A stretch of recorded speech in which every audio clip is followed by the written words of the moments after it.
Hello, I'm Brian Norton. What's your name? Outstanding. Welcome to Bobby Pickles Podcast. That's me. Brian Norton is here today. Brian Norton is running for Florida State Senate in District 29. That encompasses a lot of different areas. Boca Raton, basically, out in the Wellington. Yep. Out in out in The Glades. the Glades, right? What are some other cities that encompasses? So we have Parkland, Coconut Creek, the north end of Coral Springs. We have the western part of Delray Beach and Highland Beach. Brian, a Connecticut Yankee originally from Groton, Connecticut, born to Navy. Yeah. Into a Navy family, lived all over the place. Went to school, Chapel Hill, University of North Carolina, for religious studies. Is that correct? Bachelor's in religious studies until he moved to Pennsylvania, took some classes at Wharton School of Business, same school as Trump, became an entrepreneur, started a successful business down here in Florida, sunny South Florida, and is now running for Florida State Senate. Is that correct? That is correct. Nice. And so you're here at the SweatShop today. We're coming up with a logo for you, but that's not a big deal. Happy to have you on the podcast today. And let's talk a little bit, man. Yeah. What's so funny? I don't want to talk about it. What's so funny, Pope? I'm not going to say nothing. Yeah. What do you mean? Nothing. I just never heard of you. That's all. I mean, Well, that's all. of course, because it's a brand new... I just heard of him today from the thing and you told me. He's a brand new personality out on the scene, Good. man. That's and right. he's running for Senate. What, Brian? All right, who are you running against? This is state Senate, by the way. Do you Oh, understand good. how that works? Yes, I do. So you got to start from once. Did you ever hold any public offices? I have not. No? I've been in small business, working on my family, my business, and everything else. Kind of looking, now I'm looking at, helping out the public, helping out the community more. So that's really why I'm getting into it, because I have the opportunity now. My kids are a little bit older. They're all in school. So now is a perfect opportunity for me to get out there and use the skills that I've learned over the last decade or two to help everyone else out. Yeah, and that's what you're supposed to do, right? Yeah. Hell yeah. Now, politics. This is like your first time getting into politics. What have you wanted to do politics for a long time? What made you want to get into politics? Well, I've always been interested by it. One of the reasons why I studied religion in college was simply because I wanted to be educated in that subject matter. Right? I grew up in Charlotte, North Carolina, after my father retired, and I remember going. We go to. There's a lot of different churches, right? One on every single corner. And I remember in high school asking my pastor at the time, saying, "Hey, what's the difference between our church, the one next door, the next one, blah blah blah?" And I couldn't get a good answer. Right? So, when I was in college, I'm sure like a lot of, college students, you didn't know what you want to get into, right? You were undecided. I was looking at, medicine, I was looking at biology and other things. And when I really couldn't figure out what I wanted to do, I said, you know what? My uncle had given me advice before I went to college saying, if you don't know what you want to do, be educated in something that you want to be educated in. And for me, that was understanding religion better, because there's more to religion than, we'll say, the religious aspect of it. There's the whole philosophy. Why do we believe what we believe? How does that affect our daily lives? How is that influenced by our culture and technology? And how does that change over time? So all of that stuff were, the questions I was asking, a little more deep. My God. But for me, philosophy is the thing that I think we teach least amount in school, but is probably the most important in everybody's lives, even if you don't recognize it. It's like, hey, what's your philosophy with family? If you don't articulate it, it's hard to put it to words. But that's what tells you, like, are you going to spend time with your family? Are you going to spend time with friends? What's most important to you? And we call it values here in America, but a lot of it has to do with underlying philosophies. And, acknowledging that and talking about it, I think is one of the great things about our American history is they talked about the philosophy of government. They talked about the philosophy of rights and finding that balance. And it's good to have that debate. So for me, talking about the philosophy and understanding, whether you call it, religious philosophy or secular philosophy or moral philosophy, is a good baseline to say, hey, what's the right thing to do? Because what's right to you may not be right to me, but that's okay. And that's one of the things that I learned, going through the process was how to view, you as an individual from your own experiences, from your own history, and you say what you say, you believe what you believe, because you're a summation of everything that's happened to you. And by acknowledging that, and talking with somebody, you can gain a better perspective on why they think what they believe. Because for the most part, when we just talk very superficially, you don't gain that benefit, and you can't actually come to find out, hey, where do we agree? Where do we disagree? Why do we disagree? Because once you can figure out why you disagree on something, it's okay, right? There's not a bad thing that you disagree on something. But when you just talk very superficially, like, well, I'm this, you're that, now it's more like a sports team rivalry rather than understanding, well, why am I this? Why am I that? Yeah. Gavin McGinnis always says, he says he doesn't believe in disagreements. One person just has more information than the other. But basically, you're saying, though, that you're taking it from, you got to look at the background of the people and what they know and blah, blah, blah, and what's their perspective. But that's interesting about... And I was going to say, and also looking at it from how that person has changed over time, or that society has changed over time, right? One of the sayings I used to use with my guys in my landscape company that I had was, what was good enough for yesterday may not be good enough for today, and what was good enough for today may not be good enough for tomorrow, right? And it just acknowledges that things change over time. We've got to constantly be working on ourselves, on our business, on our customers, on our clients, and what we do. Because at the end of the day, you can't just sit on your laurels and wait and say, oh, hey, this is working for me now. Like, any business that does that eventually gets overtaken, right? I mean, look how Amazon has overtaken the bookstores, right? And it's that philosophy of, hey, we've always got to be questioning what we're doing, why we're doing it. Is that still the best way to do it? And I think that's a healthy exercise. The answer may still be, yes, we're doing it the right way. But by going through those exercises over and over and over again, constantly questioning, it's very Socratic. You tend to see, hey, where are the holes in my argument? Where do I need to patch things up? Where are the exceptions to the rule? And being mindful of all those things, from my perspective, can make you a better, employee, better owner, better family member, and more empathetic. If I understand where you're coming from with what you're saying, I can be empathetic to you, and I'm going to treat you with more respect because of it. So knowing about all these different religions makes you know more about people's backgrounds, right? Sure. It's a part of it. Yeah. Learning all that monotheistic, polytheistic stuff, right? Yeah. Now, I went to Catholic school my whole life, and we had religion class too. Yeah. And religion class just teach you about religion. And honestly, I don't know anything about the Bible. Yeah. I might know a lot about the Catholic religion, but I don't know anything about the Bible. Like, certain people that are Christians, people can just quote the Bible right there. I'm not one of those people. I'm not. I was never a You're like book me. memorizer. You know all but you know about these religions, though. Yes. Yeah. Even though I've read through the Bible, I'm not one to quote things because partly because for some reason I never thought to do when I read to do that. But I also recognize that even in let's say we're talking about Catholicism or Protestant Christianity here in America, there are so many different versions of the Bible. You have the Old King James, New King James, NIV, and all these other versions, and the words that they use, because words are important. You read it with one adjective or one verb can be completely different. You can take a completely different meaning, but because another version uses a different one, because it's translated over time from different other translations and from the Greek and other dead languages. So you have to take it a little bit with some faith that you're understanding it correctly, and that's where you have to ask, what are we actually saying by this? Yeah. And one of the things I always liked about the Bible, especially were the parables, right? The stories, because the stories were both literal and metaphorical at the same time, and it allows you to interpret it in the situation that you're in, and that's why I love storytelling, because you can take a story, you can listen to the same story 10 times once a year for 10 years and get something different out of it every single year because of how you're applying it to your own experiences. Yeah. How'd you like Chapel Hill? I loved it. It was fun. I kind of walked into it because, when I was in high school, no one ever told me, oh, you should go to college, right? It wasn't something that was mentioned really in my family saying, oh, you got to do this so you can get into college. I was always, a Navy student, never really had to try very hard. And then I was thinking about doing the Naval Academy, and my brother had talked me out of it because he was in the Navy at the time. And so I was like, well, what am I going to do? And all my friends were going to Chapel Hill, so I submitted an application like right before the deadline. Only college I applied to.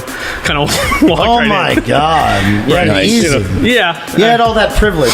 Yeah, sure. Yes. White well, I privilege. did. He did. He, Yeah. did. He definitely. I- Brian Norton had privilege. Yes. Oh, I mean, Wow. I lived in the state resident, graduated No? IB college. Yes. Absolutely. We all. I mean, I don't get no damn white privilege, but You he did- did. you didn't? That's nice. Yeah. Hell no. You kidding me? If I look like I had white privilege, I look like I got my ass kicked all the time. kind of.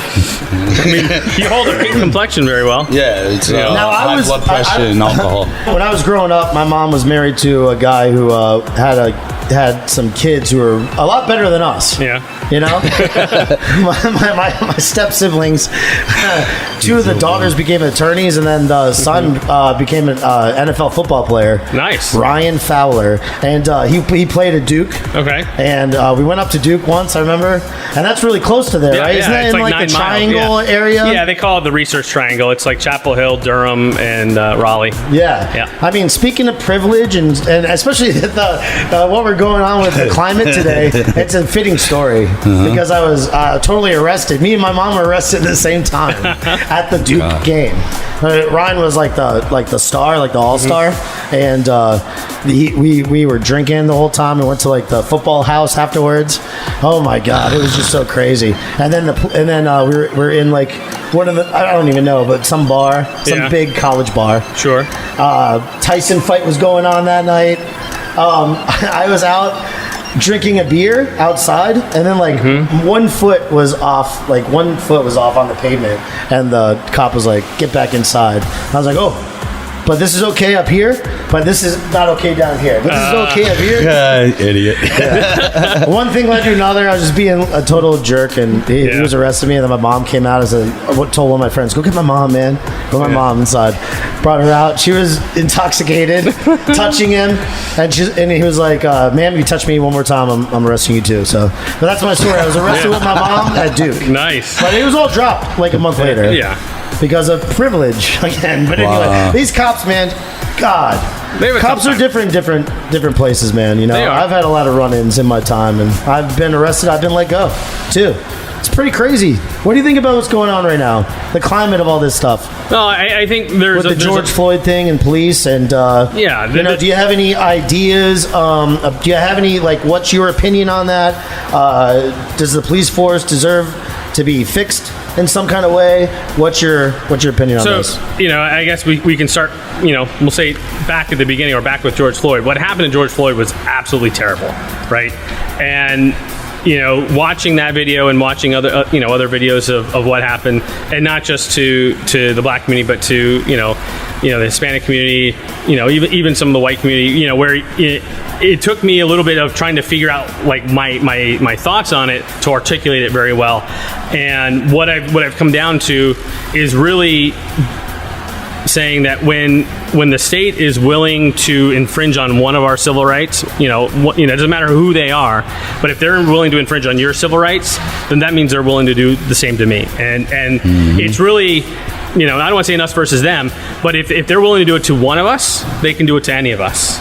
Right, and I do have to give credit to, because I watched Chappelle's thing on Netflix, and he articulated that very well, and that really helped me understand kind of what I was feeling and thinking, because I was frustrated, it was angry a little bit, as well, but I couldn't really find the words to describe, what I was thinking and why I was thinking it, and after him and listening to a lot of other people, it really helped me to articulate, why I was so angry with it.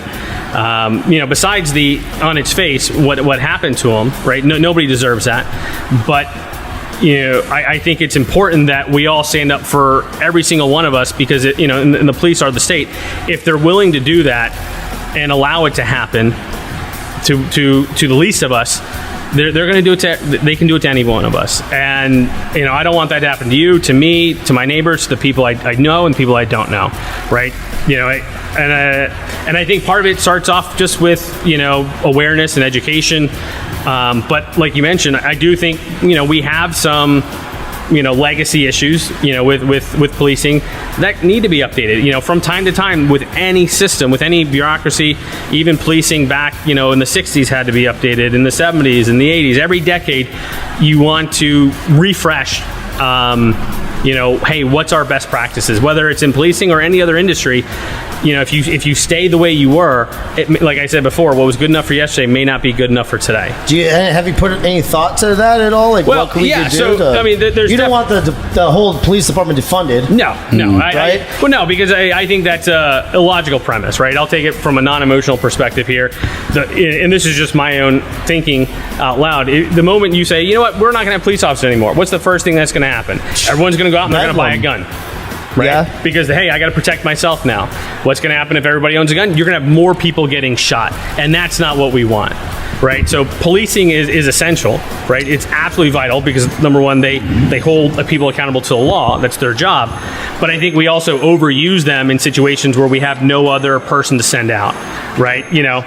It's a nice essential service. But I think maybe it needs to be more expanded, more robust. Somebody said that they should not be indemnified of anything, and they should have to get some kind of insurance, same way that a doctor or an attorney or something like that has to have some kind of insurance, just in case they do something. I think that's kind of an interesting idea, because then you'd have a third party, kind of judging them and seeing if this person's a loose cannon. Sure. Also, I think. Sorry. Yeah, go ahead. I also just think that I think they need to be higher educated. I think we need a 15-hour purge where we could just kill multiple people, drop bombs, go to Chaz, drop some napalm on them, just watch them all fry in the street. Oh, that's freaking great. What do you think about those? And what do you think I don't think that would work at all. That would correct the police force? Yeah. No. Because then they don't have many problems left. You know? No. You already destroyed all the rioters and looters and shit. No, but half then of the other people's going to be scared to death to go outside if they're watching people frying on the fucking street. Well, I mean... Oh, shit. Yeah. I mean, it's good for a movie premise, but in reality, one of the reasons why we have Law and Order is just, let's say I get in an altercation with you, I kill you. You kill me, then my family goes and kills you, right? So it's a never-ending cycle, right? That's why we have Law and Order, to stop the cycle in the first incident, right? So it doesn't become a revenge, scenario. Oh, like the McCoys and the... yes. And the Hatfields, but the Second Hatfields Amendment. And McCoys, that's what they did, huh? Yeah, well, I mean, but that's one of the ideas behind Law and Order exists so that we don't create any more Hatfields and McCoys. Well, why don't we just storm Congress with our well-regulated militia? They're screwing the hell out of us right now. Listen, we need to do something. We're talking about the police force right now. Okay, so they're ran by the Democrats. So get rid of the Democrats, and we have no problem with the cops no more. See? Well, put them back in Can Trump's you speak hands. sense to a person like this? If you have a constituent like this living in your area, how do you speak sense to them? Honestly, to be honest, you let them talk, because they tend to burn themselves out, right? Or they shoot themselves in the foot. Okay. Right? Mr. White Privilege over here. That's right. Oh my God. So no, you bring up some really good points, right? It's not going to be, hey, there's just one thing that we have to do and everything's fixed, right? Oh, yeah. No problems ever like that, right? You have to address issues with policing always seeing the negative side of life, right? So if you're seeing that all the time, just like our soldiers, that come back, they get that PTSD. I'm sure the police officers get it to a certain degree. Oh yeah, I know. A lot of them are vets. If I get frustrated at something that's at work, it's happened to me where I come home and I'm still boiling from it.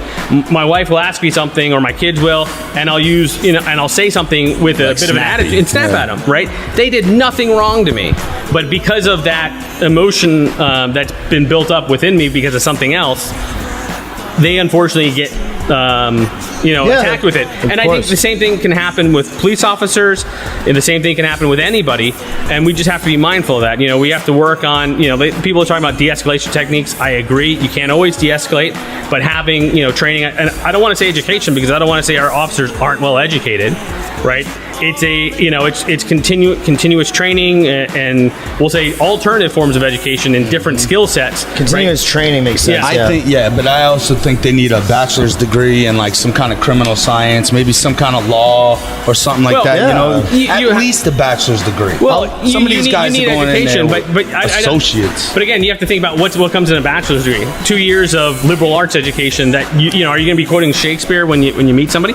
Maybe, but are you allowed to take liberal liberal arts if you're going to go out in the military and bang some heads? No, man. I mean, no, you got to can't. take criminal science. You got to take some kind of forensics. Some kind of like even a humanity class. Make them take a humanity class. There you go. That's freaking psychology, basic psychology. Well, wow, that's it. I like philosophy, like you were talking about philosophy. Yes, all that, but that's more. Now, if you have like that an background, associate's type like degree. a lot of the cops that I know that are really like cool have like some kind of background like that. You know? They do. They have some higher education. Yeah, they're smart. And they're smart. Sure. And I think a lot of unintelligence, man, leads to racism too. You know. They can. Well, That's it's definitely a form of stupidity. But it's also exposure, right? So one of the ideas I was knocking around, and I heard it on someone else talking about it on TV like yesterday, and it was like, hey, you should probably, because I was talking about this with somebody on when you do your driving education, you should simulate getting pulled over by a cop, right? Because I know the first time I got pulled over, I was scared shitless. I had no idea what to do, right? I mean, they told you what you're supposed to do, but you've never been through it before. So if you actually, when you're doing your student driving test and even part of hey, you get your license, you got to show that you know how to get through the process of getting pulled over, the right way, so that you don't do anything, because the cops always have to think, they're trained this way, to think something can go wrong. I've got to be, I always have to have that in the front of my head, that something can go wrong, and I need to be prepared for that. So by exposure, right? Just like anything else, the more you're exposed to something, the more familiar, the less fearful you're going to be. In school, because I went to public school, the only exposure I had to cops was that once a year when the DARE guy came in and talked to you about don't do drugs, right? That was the only interaction you had, right? So if that's the only interaction you had, and then you have a different interaction, you don't know what to do. Same thing goes, and it's not just police, but it's any other type of profession. And this is one of my things in my platform is making education not just liberal arts education, but life education, vocational education in the public schools when they're young, right? And when they're in high school, to prepare them for adulthood when they leave high school, not to prepare them for college, right? Because a lot of people don't need to go to college. They shouldn't go to college. College is way too expensive, unnecessarily so.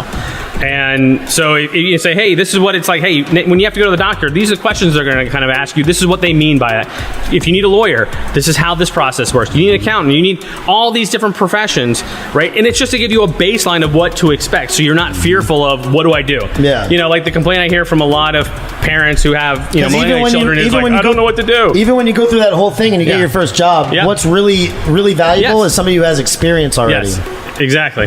Right? Yeah, it is. Yeah. Right? Because, you don't want to have to reteach something that your mom and dad, or that you should have learned 15 years ago, when you're in high school. And I used to tell that to the people I hired was, look, I'll train you for the job that we're hiring for, but if you don't know how to be respectful and courteous and do follow up and other things, I'm not here to teach you all those things you should have learned a long time ago, right? I'm here to teach you how to perform well at this job, but I expect you to come with a certain set of basic life skills, like, hey, how do I answer the phone? I shouldn't have to tell you how to answer the phone. That should be something you know. Yeah, we were talking about police and blah, blah, blah, and everything like that. And so why don't we just send, have the kids go through some kind of thing? You know what I mean? If the cops got to get trained, because if I'm in driving school, they don't teach me, if they teach me how to get pulled over, they don't teach me how to get pulled over walking on the sidewalk. Well, yeah, I mean, that might be good too. Like, hey, here's what it feels like to be arrested. All right, kids, listen. This is when the cop tells you to do this. This is what you do. This is why you do it. I've never been in handcuffs before, right? But I was talking with my personal trainer. Privilege. Yes. I mean, yeah, it is slightly because he's black. He lives in down Miami. He's a great guy, but he told me some stories, like as a kid, just riding his bike with his brother down the street, and a report comes in, 2 black kids, blah blah blah, and they get get taken off their bikes, they get put in handcuffs for like an hour or 2. The mom's yelling at them, these are not the kids, and then he's never been booked, but he's had that experience. I've never had that experience. But by that action, like, look, when my pops got sick and was passing away, one of his friends came over, and he refused to sit. Like, there was no available chairs, and he refused to sit in the. He wouldn't sit in the wheelchair because he just didn't want to even put himself in that mode. Yep. Think about, you're a kid, 10 years old kid, and you're getting put in handcuffs. Oh, there's your first experience. Now you know how that feels. Yeah. Right. So get used to that. that kind of thing's messed up. Well, it is to a certain degree. Like, if you think of it in a way of, hey, I'm doing that to harm the kid, sure. Yeah. But it can also be a deterrent, saying you don't want to be in this situation, right? Let's say you're walking down and you hear this and that.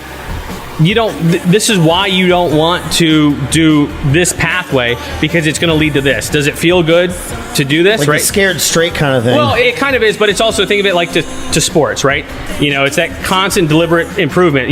Hey, this is what it's like, to run up and down the court 50 times, right? You don't want to do that? Okay, let's play smarter so that we're not turning it over so much, like in basketball, right? So you use negative stimulants, and I know today people don't like using, negative reinforcement, but sometimes using negative reinforcements allows you to set a certain baseline, allows you to put something as, this is why you don't want to go this way. Yeah, positive reinforcement is good, but so is negative reinforcement. They're both effective, but they have to be used correctly. They're both tools. Now, tell me about being a state senator, because I don't know anything about being a state senator, really. Is that a good jumping off point? Is that a good first, run? Well, we'll see.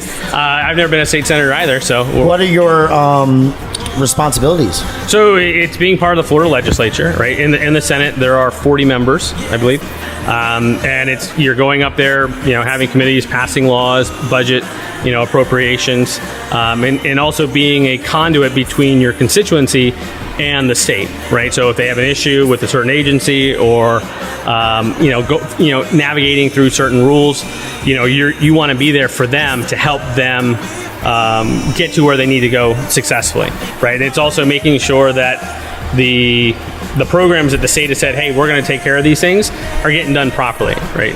So one of the things that I'm running on is is good governance, and what I mean by that is I believe that when the government says we're going to do something, they should do it. They should fund it, or they but not do it half-assed, right? And it also means that, hey, our elected leaders should be held accountable to doing what they're supposed to be doing. Like I appreciated when DeSantis removed Scott Israel, the Broward County sheriff, right? And so, because as a father, I wasn't in politics at the time. I live, as the crow flies, less than a few miles from Marjorie Stoneman Douglas, like 5 miles or so. And so to me, I got 3 elementary age kids that hit home. And when I heard, what he was saying, roughly, and that was another it was like, failure hey, of the police. Yeah, well, we did everything correctly, right? Or there was nothing we could have done better, something to that effect. To me, that just hit. I was like, how can you even say that? Like, even if you think you did. all of responsibility. A good leader accepts responsibility, even if they didn't do it. Well, it's not just that. Take a little bit of responsibility. But if you, by saying something like that, either you believe it or you're lying to yourself, either way, but you're not going to make any efforts to improve. If you think that everything went as perfect, you have no motivation to say, hey, how can we do better next time, right? And that at the minimum, I think that's what anybody in a situation like that should say. Hey, I think we're going to take a look at this, a good hard look, to say, hey, how can we make this better next time, so that it doesn't take a look at it. Doesn't get to where it got to. But and then the main reasons why I jumped in this race is because our current state senator in 2029 voted to put Scott Israel back in place. Who are you going against? Well, I was going against Kevin Rader. I got in the race back in February, and then he got out mid-May, and then my current House rep, Tina Polsky. Who's the incumbent? Well, Kevin Rader was. And he's out? He dropped out of the race. He just dropped out? He dropped out. He does not want another term. He does not want another term. Many reasons why, I don't know.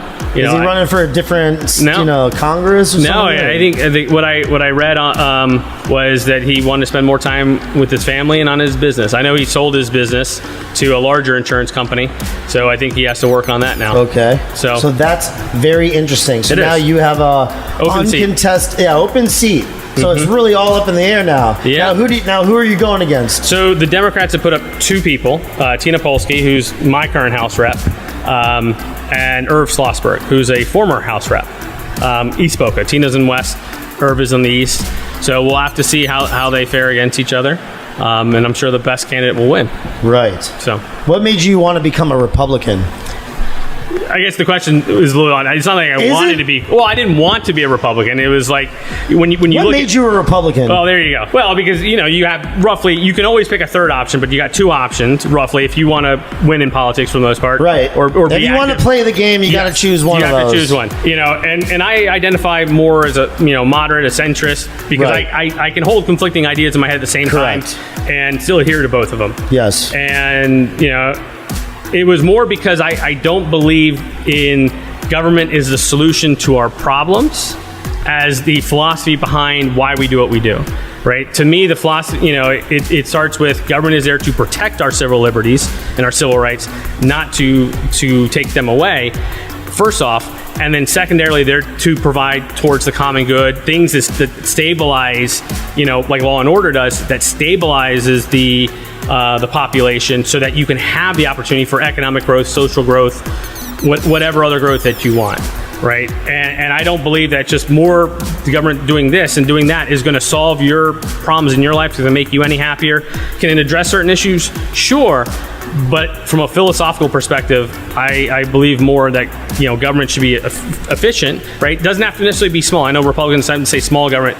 To me, that means the least government necessary to accomplish its goal, right? To be as efficient as possible, to tackle the issues, but also they need to also remember to take their finger off the scale from time to time. Government is very good at putting its finger on the scale, but from my perspective, they always forget to take their finger back off. And what happens is when they leave it on, all these other businesses and other people get used to it. Think of it like vines, growing around like a fence, right? You put the fence in there for a certain reason, and you don't take it out when it's done. Now you have all these vines that grow. And so if you try to rip that fence out, you're going to damage all those vines, and that's going to cause a lot of problems. And I think that government needs, when it's light touches when it does something rather than heavy-handedness, and that's more why I'm on the Republican side. Mm-hmm. So, and it's just that slight philosophical difference. Yes.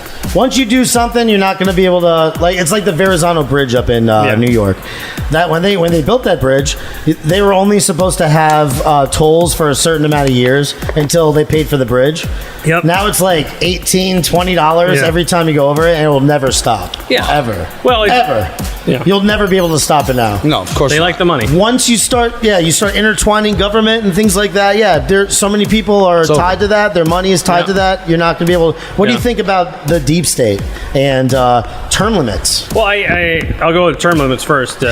Term limits, I'm the same thing, basically. Well, it depends if you're talking about the bureaucracy or the elected officials. But, term limits, I think, are good, right? And I think there's many different ways to do term limits. In Florida, we have term limits on legislators and on other things. I know there's push to get it on other elected offices. Like governor is 2 terms. I think House is 4. State Senate is only 2 terms. State Senate is only 2 terms, yeah. So, but there's many different ways. Like one of the ideas a couple years ago, I was spitballing with some friends was maybe term limits is non-consecutive, right? You can't serve consecutive terms, right? So you can't immediately go into, hey, I'm campaigning for my re-election right now when I'm supposed to be focusing on governing. That's a good idea. So, if you say, hey, you got to take some time off in between your serving time, it helps balance things out, right? Yeah, or maybe jump to another job. Or another job, maybe another seat. Or you limit, hey... But you're trying to limit the fact that... people become entrenched. Right, that's what you want to limit, because one of the other reasons I jumped in this race, like we're talking about the vines. Yes, I mean that's what you're talking about. One of the vines, exactly. Them, yeah, so that they can't keep going like that. Exactly. You don't give them something to hold on to, right? And they constantly have to work for it, right? So one of the reasons why I got into the race was because I also feel that every seat, whether you're a Republican or a Democrat, should have some conflict, some contest in it, because that's going to force the politicians to be better. That's going to force the politicians to have to actually fight and work for the votes of the people. Because my current state senator, he had a primary, but in the general election, he didn't have to work for any votes, right? He only had to work for the Democrat votes. He didn't have to work for the independent to Republican votes. And to me, that's not democracy, right? I remember, and I'm sure you can too, democracy is always, and you hear from former President Obama, you have to vote. It's your choice. It's your voice. But if you don't have that ability to choose somebody come election day, how can you say that we're in a democracy, right? And I think, again, another spitball idea was maybe they should have a box on every single ballot that says someone else. And if someone else else wins, they redo the election, right? So if you get two really bad candidates up there, and the people all say, I don't like either, I'm going to vote for somebody else, then they have to have another special election. Yeah, that's all our only option. What do you think about ballot voting? I mean, like, mail-in. Well, I mean, we have mail-in voting right now. But they want to do mass mail-in because of Corona and all that stuff. I know. I think that, I'll take an unpopular stance here. I'm not opposed to mail-in voting. I think it should be limited, partly because I think every American should have the courage to go to the ballot box to cast their vote, because it is a right or a privilege that we have here that hundreds of thousands of Americans have fought and died for, that we shouldn't take in vain. And that's why I say we should have the courage, to go there. We can do it safely, I believe, but to go there and say, look, I'm proud to cast my vote because of the legacy that comes behind it. Because not every nation in the world has that privilege, right? It has that right, and that's for me. Every time I go there, it's the courage of casting my vote, of letting my voice be heard. And I think we should take pride in that and not be fearful of. I know we have the coronavirus pandemic, but we should also, if we're willing to ask, people to fight and die for this privilege, we should be willing to do the same. What do you think about the coronavirus pandemic? You came in here with the mask. Yeah. Yes. I'll go ahead and be transparent. I think it's complete and total hoax. Yeah. I'll go ahead and get on the limb and say that. I'll put my tinfoil hat on.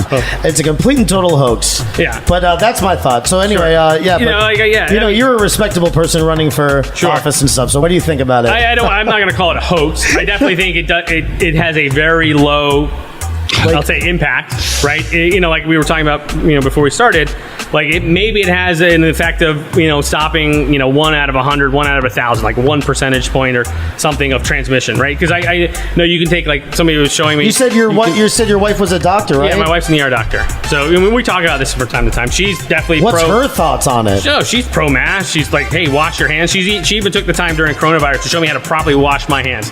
I've been doing it for 36 years, right, one way, and finally she showed me, you're not doing it right. Really? You're not doing it well enough. Weren't? Apparently so you had to do like 2 minutes, right, or something like that? It was like, you got to go longer, you got to go down to here, and you got to get all such, like, this is how, because she was showing me how they do it. I'd do that. Yeah. Actually, I'd do that. I'd actually do it right. Yeah. Oh, yeah. Well, like, when you rinse your hands, you come up underneath like this, like you see on TV sometimes, and it's really allowing the water to drip down. Has she seen a lot of COVID? Yeah. Yeah? Yeah, I mean... Is she up coding so that her hospital gets a lot of money?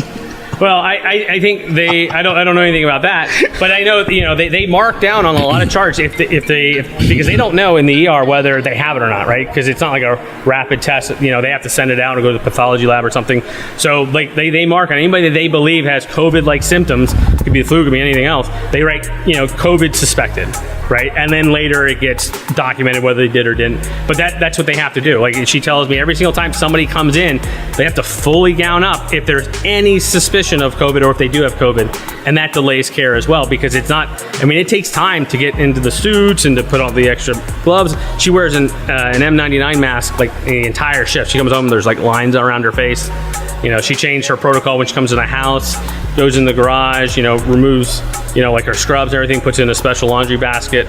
Like she's done a great job at keeping our family safe. We haven't gotten sick, but it's them protecting themselves.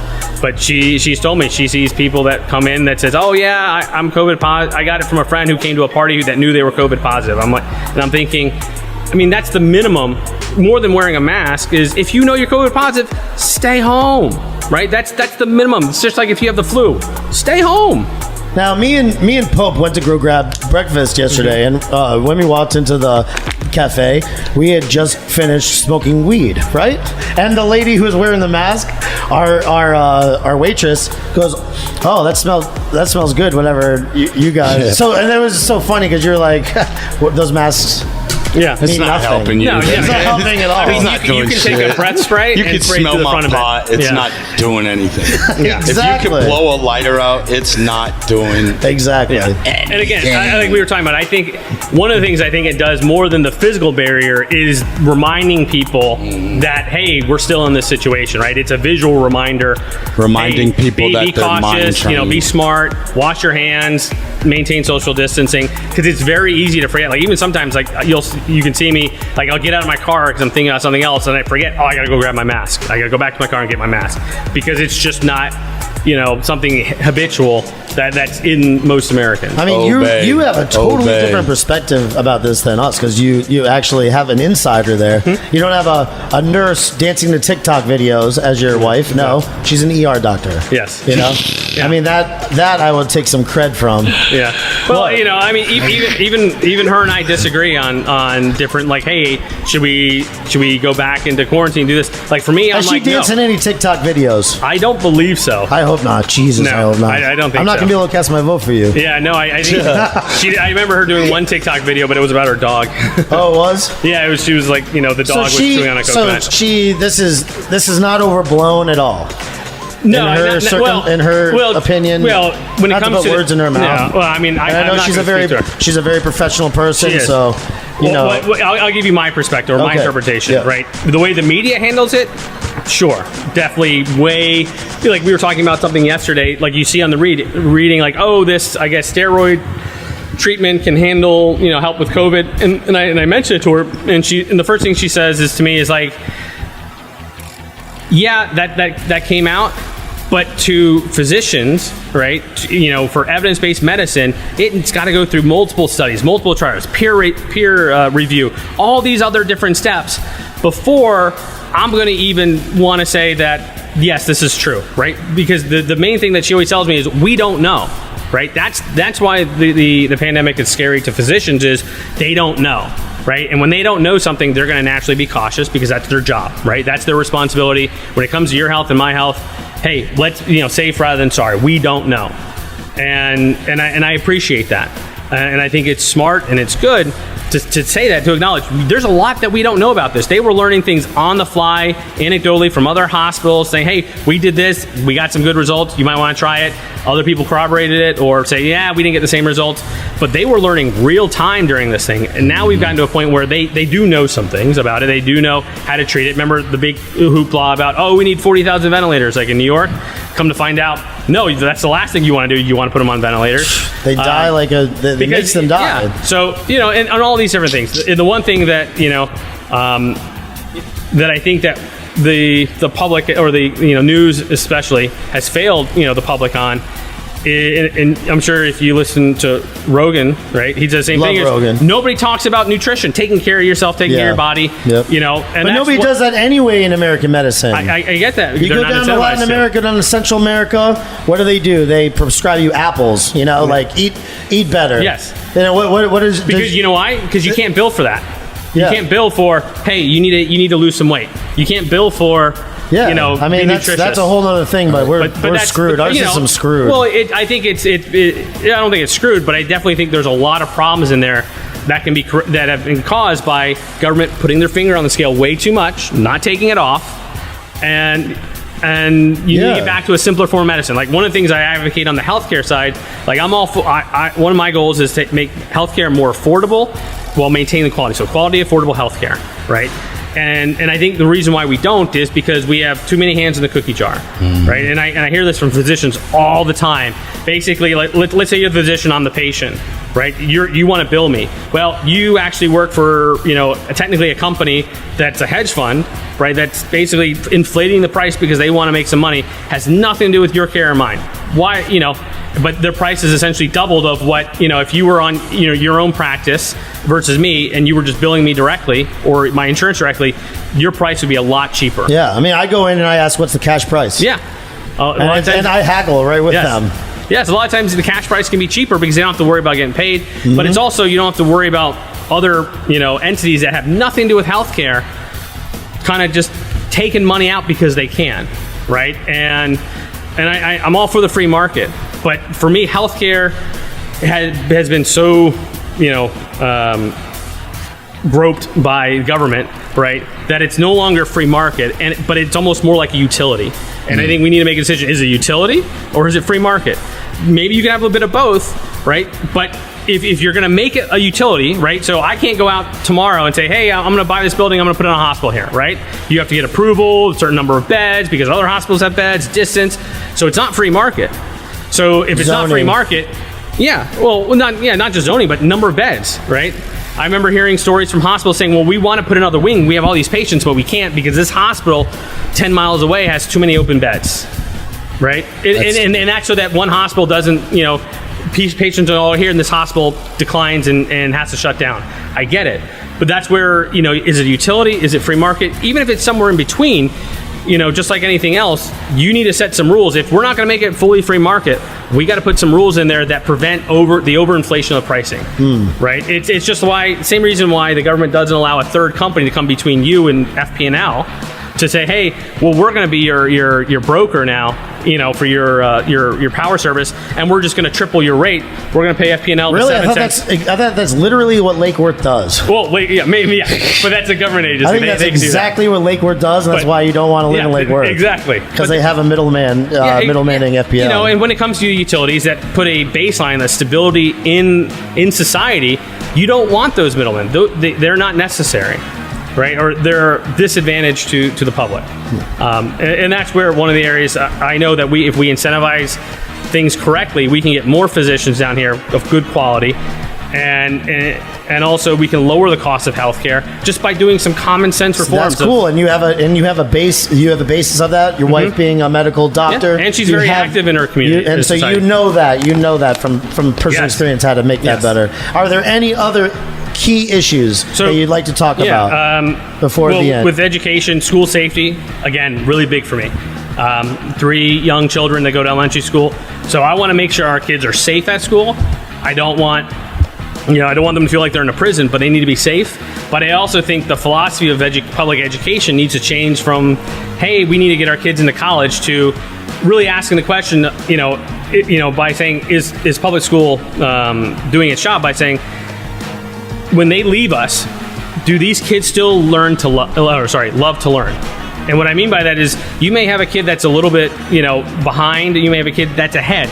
But when they graduate from your class or your school, if they still love to learn, they're going to continue learning their entire life. They're going to read other books. They're going to teach themselves more if they love to learn. If you make education, so monotonous that they can't wait to get out. I mean, that's kind of how I was, right? Because it was so boring,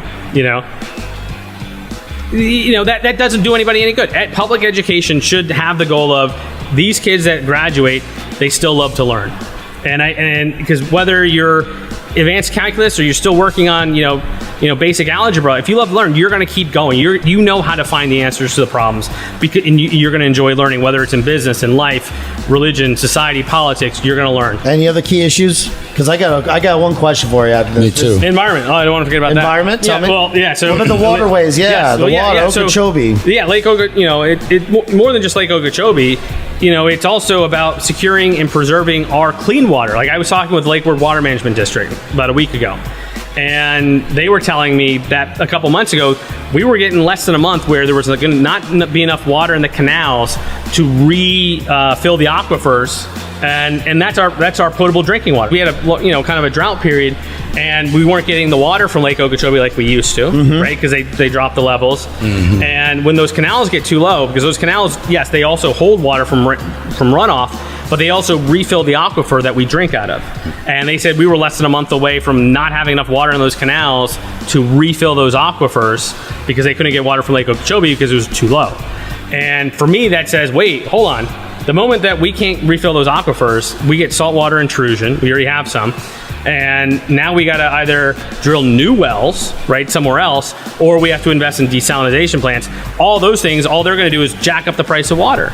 So we need to invest in, if we can't get it from Okeechobee anymore, we need to invest in other places for the district to put the water into instead of the ocean, right? So they can hold on to it for like another reservoir, hold on to it to refill them, as they need. So, I mean, and it's also, being in landscaping, having clean, landscapes, having safe drinkable water, even safe waterways for boaters, the red tide red tide and blue-green algae blooms. All those different factors are important because, I'll use the phrase, if we can have a healthy Florida, that's what's going to make a wealthy Florida, right? Tourism is big for us, but, it's more than just that. We got to convert septic systems into wastewater treatments. So there's a lot of good things we need to do, and a lot of them are boring, right? So when I'm talking to people, I'm talking about the boring things, right? Not the sexy topics, because I think that's the government. The government needs to take care of those boring things. That's what they're there for. They're not there to be a celebrity. Boring one. I want to ask you a sexy topic. It was like HOAs. HOAs. Boring. Yeah. HOAs. That's what they're for. Well, it's like every What's time you your open the opinion Sun on Sentinel. HOAs? What's your And- opinion on Muslims in government? Oh my God! Why are you going to bring it there? What is not? your problem against If you're Muslims? going to be in there, what do you feel about that? I have no problem with it. You don't have a problem with it? No. No, okay. So them implementing Sharia law in the house is cool with you, right? Nope. I mean, as you're do you have any? Did you learn about Islam in college? Mm-hmm. There's a lot of like conspiracy theories about Islam. I feel like that Sure. that people who don't really have a basis of it think.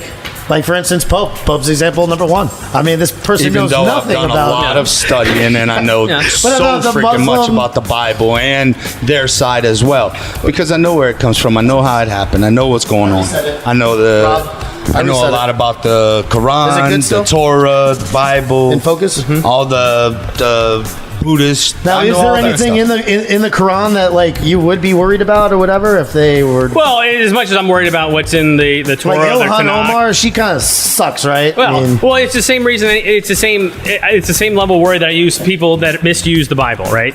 Yeah. Right. So anybody can take any one sentence out of any book and apply it and Yeah. misuse it, right? But I think that when you look at especially religious texts, you have to you can take it literally, you also have to take it figuratively, but you also have to take it in the context it was written, but also in the full narrative of the story, right? You don't take one sonnet out of Shakespeare or Alice in Wonderland one sentence and say this is what this means to the whole thing. You have to take the entire story and understand how they really wanted to apply. yeah, and a lot of it is extremism too. It can be, but a lot of it's just cultural. Like there's so much culture in religion that we say, oh, this is religious prescription, right? So, and what Is there something about the Muslim there's something about every religion Is that's there cultural. something about the Muslim religion that culturally stops them from completely assimilating into America? No, I No? don't think so. Okay. No, I Are mean, you I Muslim? know a lot of Muslims that are very, assimilated into America. They can hold their religious beliefs and the American philosophy No, at the I same know. time. I do. I know. Yeah. I So I know. don't know think a bunch there's of anything them that too, stops but it. when you get down to it and you start talking to them, they will tell you Islam will dominate the world. They will tell you that. Well, it's the same They thing. could be moderates or whatever. Psychopaths Moderates. you deal with. Moderates. Well, no, I mean- you're talking about store owners, gas station clerks. Well, Poe, think about it this way. It's the same thing, Christians believe the same thing, and it's all about missionaries. Their goal, right, is to go out and spread their word, their gospel. Same thing with Christians, right? One of the philosophies of Islam, like in Christianity, is to spread the word, right? I had a great conversation many years ago with a Muslim. We were talking about, he was a cab driver. I was going to, I think, University of Chicago. Northwestern in Chicago. And, we were talking about religion, and he was saying, look, back when, when the Jews, right, were out there 4,000 years ago, 2,000 years ago, they were the Muslim, right? That, it just means, hey, you were the followers of God, Then Christians, because of Christ, became Muslim, right? Because that's how the word in the...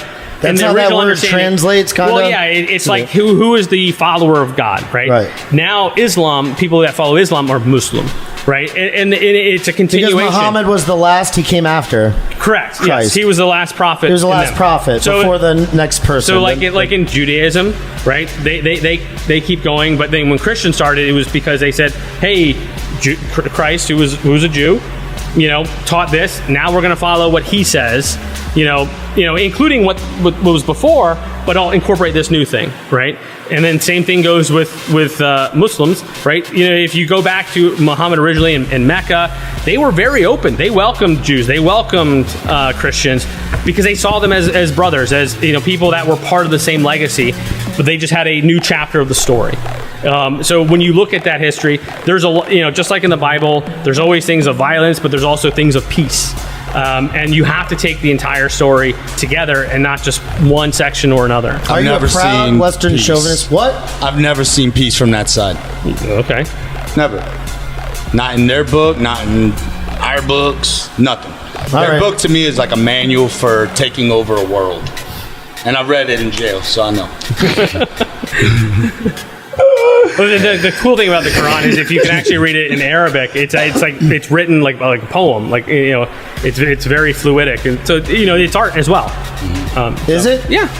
Yeah. I can't read Arabic, but that's what I'm told. I'm not like Pope. I'm not completely convinced and stuff like that about that. However, I up in Connecticut, I had a barber who was a Muslim barber, and as he was cutting your hair, he started asking you about Judaism, what you knew about it, and just planting things. While he's got a razor on your neck. Anti-Semitic stuff. Yeah, he did do that. I swear to God, he did do that. Yeah, but you have to remember, he was an extremist. Yeah, he definitely was. But it's the same thing here in America. When it comes to religion, we often mix our culture with our religion, right? And we mix it very well. Right, so even American Christianity is very different than Christianity elsewhere in the world, right? Even Southern Christianity different than Northern. Look at Judaism. Judaism, like, they consider it a culture and a religion. It's both. Well, like I was talking with a rabbi not too long ago, and he made the joke. He was like, you have Jews and there are people that are Jewish, right? Oh. And I thought that was funny because I had never thought of it that way, but he put it that way because it's a culture and it's also religion. Yeah. Right? What do you think about the Black Israelites? I mean, they're Jewish. Yeah. They would say they are the real Jews, I guess. Well, I think they claim being off of descendant of Solomon, right? I don't know. I really don't know. You mean like the Israeli, Ethiopian Jews, right? Well, no. Yeah. I mean, right now, a lot of groups that are out, like let's say the Covington kids. The Covington kids. I've heard of them. And then they were a group of Black Israelites there. They believe that Jesus was actually black, and that's that Jewish people now, like European Jews, kind of like commandeered that whole thing, and it's really the real Jews are black people. I mean, Ice Cube is come out and saying that he's in a Twitter war right now this week, posting stuff about that. So I can tell you, I did not learn about that in college. You didn't learn about that in college. Not all about of that. No, we learned more about religion studies, and this never came up in college. No, it was more about the diaspora after the temple fell and all that other stuff. Yeah. Hey, they went all over the world, right? I mean, that's what they did. They did, and then they finally started to reconsolidate. Well, we're gonna have the leader of a major Black Israelite group on. So anyway, eventually, but I guess one of the last questions, right now, if you had to, you're in office right now, what is your position about reopening Florida? I think Florida needs to reopen and stay open, right? And I believe because I think that because I believe that we can do it safely, but also because as much as we're harmed by COVID, right? And, we've had people die from it, which is unfortunate and sad. But it's more important that we maintain a stable society, stable order, right? Because if we continue, if we regress right back to being in our homes, we're going to have such an economic impact that we're going to lose way more people to the negative side of the economy than we are going to be to COVID, right? And so you have to look at it as, am I just going to try to save a life for today, to sacrifice 10 lives for tomorrow? And that's the kind of balance. And that's why I don't envy the president or any of the governors, because they're having to make these weighty decisions. And one of the reasons why they ran, or they should have ran and been elected, is to make these tough calls. And I do view it a little bit as almost warlike, saying, hey, look, we're willing to send our young men and women to go overseas to fight and die for America. We should have the courage, again, to go out there, risk our own lives for this nation. Because if we're willing to do that, I think we're going to be all the better for it. It's going to make us stronger, because suffering occurs sometimes, to make you better. But if it kills you, it makes the people around you better, right? It makes you stronger. And we would lose so many people to depression, suicide, going bankrupt. Like, I'll ask the question: is it worth bankrupting or severely financially impacting 1,000 people to save one life? I don't know. Well, but probably no. I mean, it is what it is. It's nature. It is, and you're not going to be able to stop the young people like you and me should be out there doing our part. I smell marijuana through my mask. Yeah. I mean, come on. But if we're out there, we're doing our part, right? Holding the line, holding the economy up. Stupid idiots. It allows people to stay home who need to stay home, right? But and this is where I rail more against the main media, because those 3 minute sound bites is just fear mongering, right? That's all they put out is, oh, we got this problem. Oh, we got this problem. Now they're talking rising levels of COVID in Florida. Of course, we expect that. You expect that's going to happen. Yeah, but number one, it's over more testing. time. More testing, but it's also more time. And we've gotten back out there. You have to expect that. Yeah. And you also have to expect that this isn't going away soon. I know they talk about, hey, we're going to have a vaccine. I don't buy that. Right. Maybe we'll have one in a year. I wouldn't do the vaccine either. Anyway, though. I mean, I do the flu vaccine. I don't have a problem with the really? vaccines. Yeah. I don't. No, I mean, it's... So your wife is cool. She's a vaccine. Yeah. Pro-vaccine. I don't know of many physicians that are not pro-vaccine. What's her position on vaxxers? They're insane. Well, it's mostly. You don't think the fact that these are manufactured in China? And I mean, with no oversight, basically, and I mean, we're going to just blindly trust that they're all good. Well, they're all fine. Well, I don't think that's how it happens anyway. On the inserts, it says there's mercury in there and stuff like that. I get that. But everything comes with a risk. Number one. Uh-huh. Number two, I don't think they just send it over blindly. And there's no government agency that doesn't look at it, right? Yeah. Because the last thing like Publix wants, which is where I get it. They're in China making sure that it's fine. The FDA. I don't know. I mean, I'm sure they do. No. I'm sure Common they sense send tells it you over. no, that's not true. But the last thing Publix wants is to get sued because they had a bad batch of of vaccines. That's where I get mine from, Publix. So, or I'm iceberg sure, lettuce. Yeah, either exactly, one, iceberg lettuce or a vaccine. But they don't want that. So I'm sure, I would expect that they're doing a little bit of due diligence of saying, hey, is this okay for us to send? Right? FDA, is this the good vaccine? Is this vaccine good enough? Okay, you're saying it is. Then we're going to do it. All right. Very last question, Sure. Pope. To the Proud Boy question. Hold on. Are you a proud Western chauvinist? Oh, that's you. That's you. Are you a proud Western chauvinist? I have no idea what that means. Who refuses to apologize for creating the modern world? This is our last question that we ask everybody. I'm not going to apologize for modern world. No, because I think that's absurd. Like, I didn't create it. And everybody that came before us had their own faults, and before them, So I'm sure we're going to make mistakes now that our grandchildren are going to be like, oh, you guys were idiots and mean and racist and all these other different things for different reasons that we wouldn't even conceive of today. So it's not, for me, it's not fair to judge the past based upon the standards of the present. It's not right. You're always going to fail. You're always going to fail. It's like me judging you based upon my morality and not based upon your morality. You're always going to fail me. Oh, yeah. I mean, I know that. I can look in your eyes and know that I would fail you. I know that. Trust me. But if I judge you based upon your morality, hey, that's not because you don't really have white privilege. I don't? No. This guy's never even seen handcuffs before. Come on. I've seen them.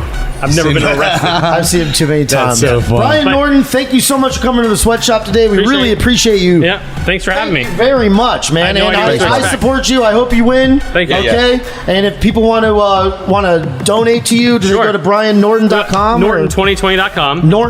Norton2020.com, or they can text Norton2020 to 22525. Nice. And we're on Facebook, social media. District 29. District 29 here in South Florida. Yep. South Florida, baby. Or you can Venmo Pope. Thank you very much. And it will go to nobody but me. Bobby boy. He always says that's me. With that look on his face, he'll talk about anything. Outstanding. Tattoos, t-shirts, politics, history, and hot sauce on everything. Bobby Pickles. Pop culture, documentaries, conspiracy theories, sarcasm, and fear. It's a conversation